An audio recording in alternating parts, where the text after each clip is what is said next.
we're on our way to Bingarra.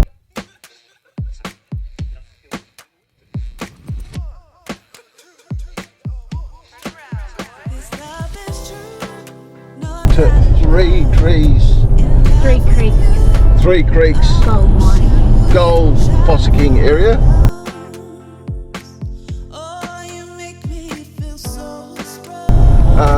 As well, the significance of today's trip is this is where Cherie's mum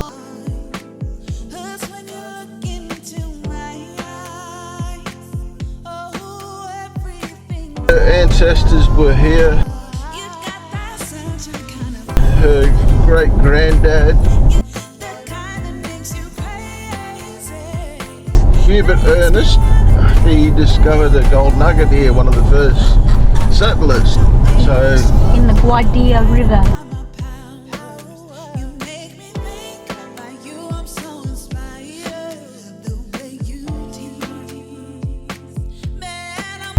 it's nice. It looks very much like Tenterfield as well. You know, the landscape. And it's interesting to look around and view it and think this was viewed through the eyes of my ancestors. Well, there you go. And Cherie's mum, probably 80 years ago. Yeah, so yeah, there you go. I wonder how big the nugget was. I don't know. So maybe we could have a look at the Guadia River and I can push you in to do some sniping. Yeah, love. I brought you flippers and snorkel kit. That's right. Yeah, Ruby will jump in with you. yeah. You stopped it all, haven't you? No, Yes. I haven't looked at red lights on.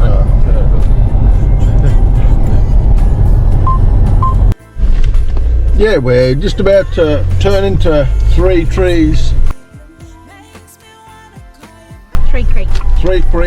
gold panning fossicking park. Your destination is on the right. Hey, it looks nice. Nice little area. Mountains laden with gold because it's still a current. Yeah, but Gold it's still mine. a current gold mine, so hey, that's interesting.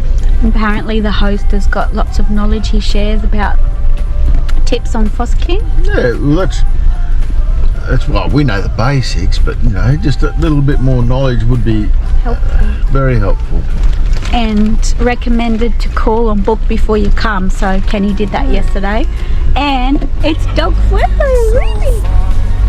So he And said here we we go. could bring Ruby. There's a chart.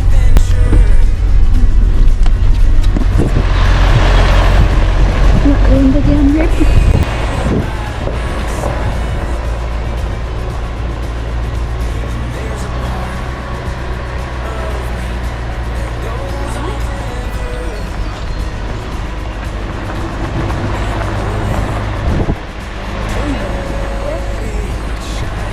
Can I film you?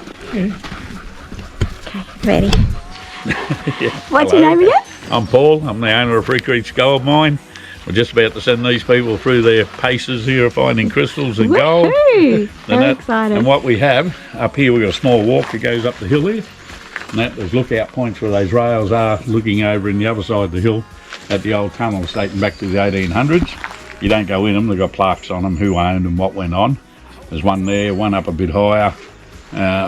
Also a good view down the valley and a little waterfall in there when it's running. Oh, lovely. And then back through the trees here, there's a down shaft you can look down. But here in the bottom end and that, we give you pans and picks and you can dig for little crystals and all that in there. I've been waiting, oh so patient. Now the colors on my room are changing. Oh God, this feels amazing. Starting now with you, and I don't mind. You give me butterflies when you smile, and it feels so good. It just can't hide. I wanna hold your hand, but get too shy. Just me and you. What should I do?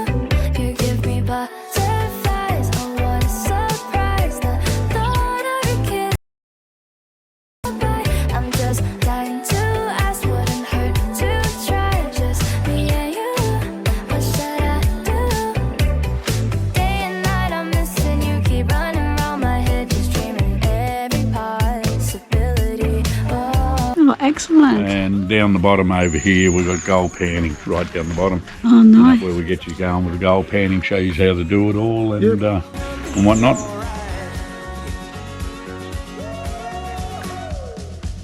So you still find gold here? Yeah. Wow. How long have you been here?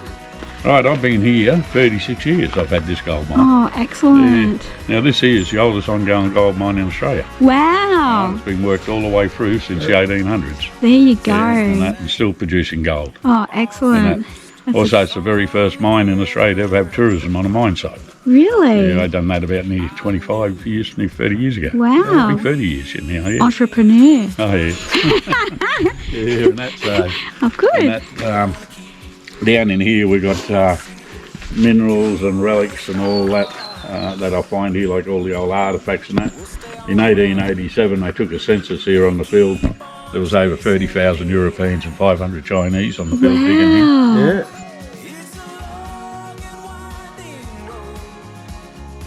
And that, we're built on a reef. This is a reef.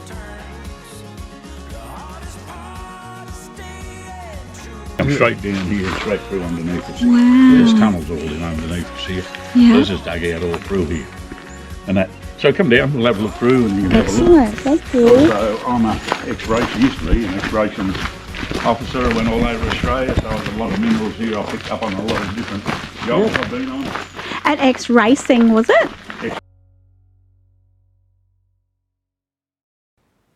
Exploration.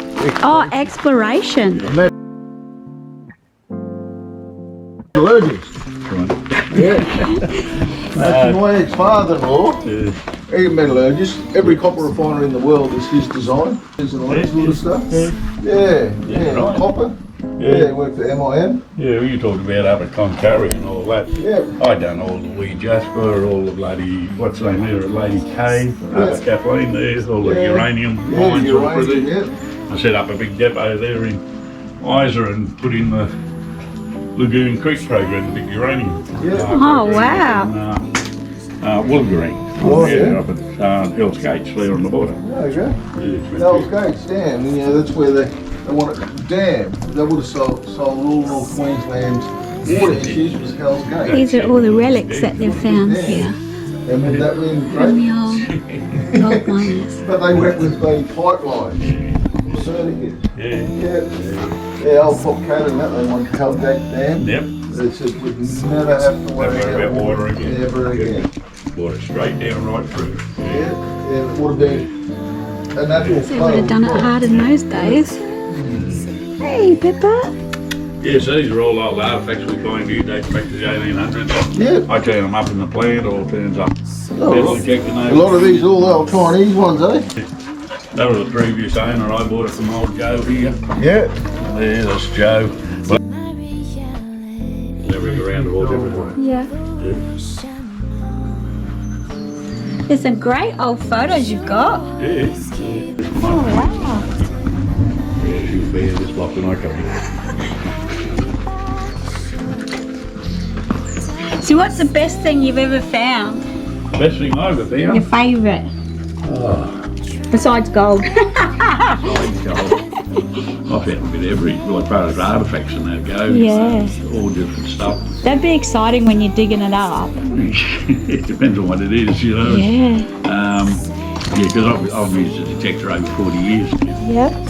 Yeah, I stopped counting in one spot over 8,000 nuggets in one area. Wow. How big were they? Oh, they average from nice sizes down to small ones. And Wow. these are in the old mullock heaps that the old fellas threw out. Yeah. Yeah, we just pull the heaps down.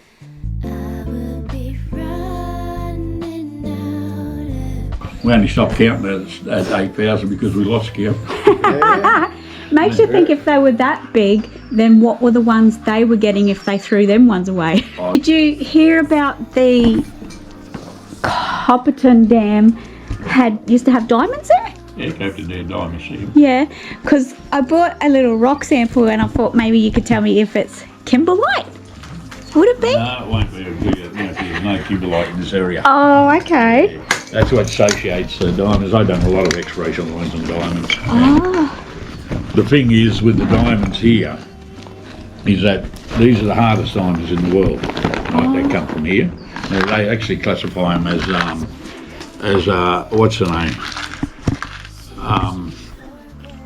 Not quite a diamond. A dust. What you've got here is granite, right? Yep. And sort of bits of quartz through it and whatnot.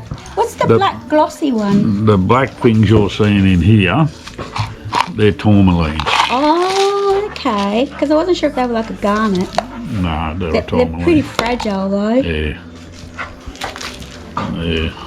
So that's like the early formation of a tourmaline. Hasn't Yeah. grown very big, Yeah, like a baby. they're all little pieces all through it. When you get the real good crystallising, they'll be long and they'll have stripes down the side of them. Oh, there you go. Yeah. And that. But So they don't find diamonds out the dam no more? No, you can. Yeah? Yeah. And that. But So they don't find diamonds out the dam no more? No, you can. Yeah? Yeah, just why you got to go around to find them. So you dig on the edge of the water there? and You can, sift it? but what you got to allow for diamonds is diamonds are very light. So you can pan them, but you got to be very careful on the panning. Because a lot of them stay up in your top dirts. Oh, there you go, that's interesting. They don't drop back down. So even though they're one of the hardest ones on the Mohs scale, they're the lightest. Yeah.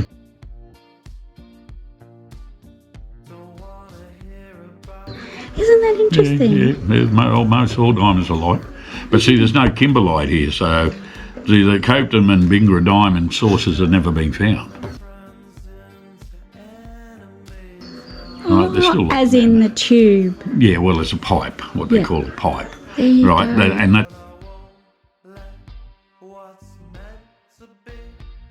that's formed with kimberlite. Well, here, there's no kimberlite, so these didn't form in kimberlite seams. Oh, so They it's had to form different. from somewhere else. And the only way I can see them forming here was they formed in the granites, under big granite shears, in the high pressure of the granite shears. And that any carbon that was in there would be pressed enough to actually form a diamond. There you go. Also, they talk about these being the hardest in the world, and what makes these harder than most other diamonds in the world is they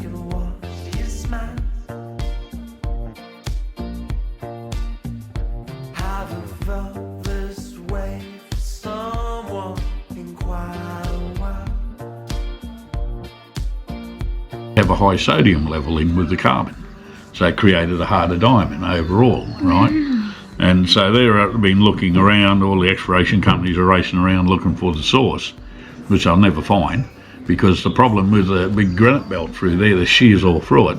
Instead of you having a pipe full of diamonds, what you got is all these shears everywhere, so you're going to get one diamond here, another one over there, another one through there. So the only way they could actually mine the diamonds here was all the granite where it eroded down and brought it into the alluvial run, so they could only mine the alluvial diamonds. Because I read somewhere on Google they're doing underwater river explorations? Underground river? Yeah, So is that what they're looking for, that sort of thing? not so much for the underground rivers. Yeah. No, these are just in the normal rivers that they're eroded in and then brought into one line. Okay. And then they could actually mine the rivers and all that for it. But to try and just mine outrightly on looking for pipes and all that, just doesn't seem there, because a lot of them tried to satiate them with the basalt pipes and all that, thinking they come up with them, but they didn't. The basalts have a lot of garnet in them, which is very satiated with diamonds. The garnets are very common with diamonds, pipes. But here we got what we call Ruby Hill over here, which is full of garnet.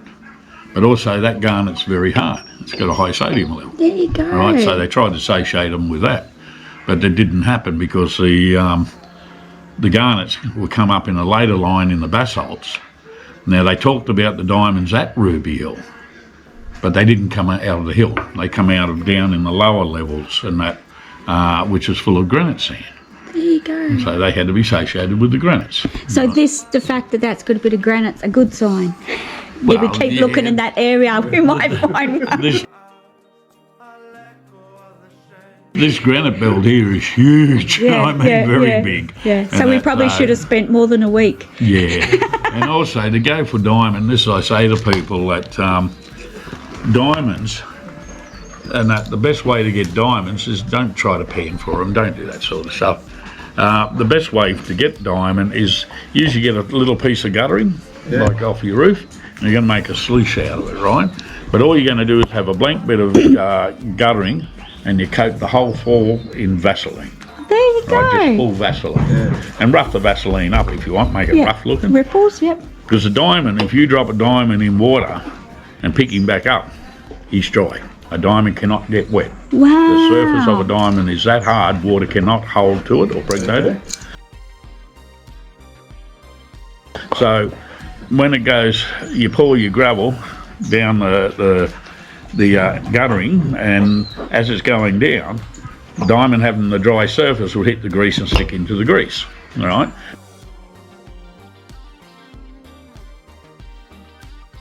But all the wet material go through and over. And that's what they used to do in the early days. They had what they called grease tables. So they'd run it all over the grease tables, and then they had big wooden trails that they just to wipe the grease back down into a big tin, and they just put it on the fire and heat it up, melt the grease, pour the grease away, and the diamonds will be all sitting in a little pile in the bottom of the tin. That's amazing. Would make it better, but I swear to God I'm just Have you ever written a book? No. Thought the bottle. You should write a book. Oh, too busy doing everything else. Finding gold. These days, what we do is just get a bit of guttering like that, and even if you take it home and do it, just sort of put the hose in the top, just let water run down it, and just feed the gravel sands and that from where you get them from the diamond areas. Yep. But dig light sands from the top. Don't go down the bottom digging for them. There you The diamonds are go. all in the top, all right? And just pour them down the sluice line. Yep. And at the end, you just trail off that grease into a container, and we just wash use it. degreaser. Buying time. I stopped going out to Dissolve the grease and there's your diamonds. We can try that when we get home, back to the camp. Yeah, look. Yeah, Just pull a pipe off the caravan. she got, I quit falling in. she got me with a yabby pump and all that sort of stuff. Sucking out crevices. That's a tenner field, and I thought, love. Have you heard of the new sniping? A lot of the YouTubers now go underwater with the... My son's right. Oh, sniping, true. yeah. Does he have a YouTube channel? Yeah. He's got his own Facebook channel. and Oh, all that, okay, yeah. yep. But he's out at Cobar. He's in mines at Cobar in Peak Mine. Yeah. But he goes off sniping down Safala. Or, If I keep buying time. I think he's doing pretty well out of it. Yeah, You know, well, yeah. You know, he put his own gear together, even set up this 18 volt compressor and that on a tube, one of the rechargeable ones, you know. And that, and got his mask and all the gear and all that regulator. And then he's got on Facebook now, look out for deep water gold. Oh, that's excellent. Going past where other people just doing it by snorkeling. And all We that. used to do Safala gold panning when I was younger. My stepdad used to take us there camping. Yeah. Pepper. Kisses. It kisses. You're going to cuddle too. So, You're going to cuddle. you know, all the sniping and all that.